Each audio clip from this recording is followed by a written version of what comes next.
কে তোমরা রাত্রিবেলাতে? চুপ, আমি যমরাজ। হ্যাঁ?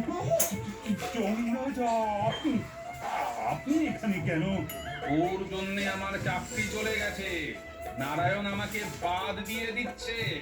পৃথিবীর লোকেদের পাপ পুণ্যের হিসেব যদি পৃথিবীতেই হয়ে যায়, তাহলে আমি কি করব? হ্যাঁ, বল, আমি কি করবো বল? হ্যাঁ, তাই আমি এসেছি তোর আত্মাটাকে নিয়ে গিয়ে নরকে চালান করে দেব।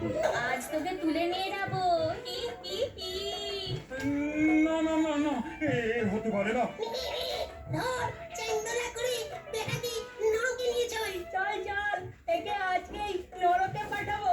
আমাকে বাঁচান যমরাজ, আমাকে বাঁচান। তোর যমযন্ত্রের জন্য আমার চাকরি চলে গেছে। আজ তোকে নরকে যেতেই হবে।